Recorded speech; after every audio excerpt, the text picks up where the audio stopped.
Nicknamed Hunt the Shunt, James Hunt had been around for a year or two. He was on the point of giving up motor racing when he surprisingly won a Grand Prix for Lord Hesketh's under-financed and short-lived team. The following year, Hunt found himself driving for McLaren, and his #1 rival was reigning world champion Niki Lauda in his Ferrari. Hunt took 6 wins to Lauda's 5, but the Austrian missed 2 races after being horrifically burned in an accident during the German Grand Prix at the Nürburgring. Amazingly, he was back in his Ferrari and racing after just 6 weeks. The championship went to the wire, and Hunt took it in Japan. And we had quite a few dramas that year. We were running engines that were a bit experimental, and when he won the British Grand Prix, Teddy Mayer of McLaren and myself had been looking at, had been on the phone at 11 o'clock on the night before, and Mike and I went down to the works and crack detected loads of ends of valve stems because we found one broken that day.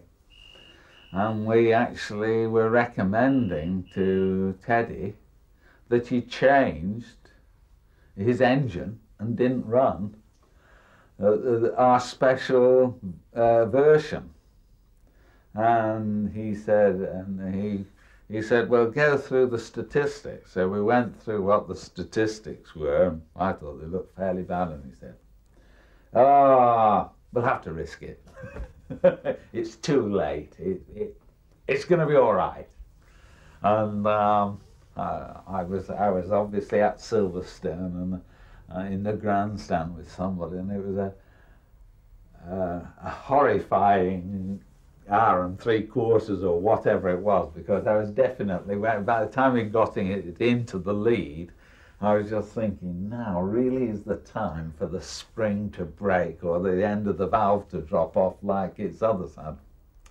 But it was okay, and it finished. But I think it actually had a break in a different place at the end of the race.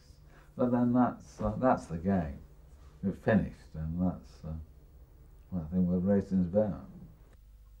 Hunt was Britain's last world champion and became a saleable and very amusing commodity. What's the matter? It's no good, chap. She's still not 100%. Good morrow, Jane? James. It's the way you walk. I trust all is well? Well, she still doesn't sound too good. Well, Mr. James, we've changed the engine, the suspension, the tyres, and the transmission. You crawler. We've even changed the chassis. The chassis? Just a moment, just a moment. What about the petrol? The petrol? The petrol? Why don't we try? You can't buy better petrol than Texaco. I know. Would you like me to put some Texaco in it? You mean you haven't put any in yet? No, not yet. Well, what's in it then? Only you at the moment, Sunbeam. Only you at the moment. Did you hear that? Only you at the moment, sir. Ah, that's a spare. You can trust Texaco. The world champion does. He's smiling. Get off, he's looking annoyed.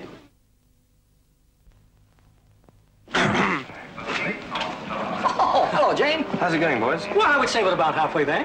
What time does the match begin? The race starts in 5 minutes. Ah. Well, man, have to start without you, otherwise. And what else have you got to do? Well, we've changed the tyres. Yes. And we've given her a complete respray. What about the petrol? What kind of petrol would you like in there, son? Well, Texaco, of course. Of course. He's right, you can't buy a better petrol. You're not dealing with a mug. We've put some Texaco in so she's ready when you want her. But I can't drive that. It's only half a car. Well, don't worry. We only put half a gallon in. Only put half a gallon in. You want an engine? Hey?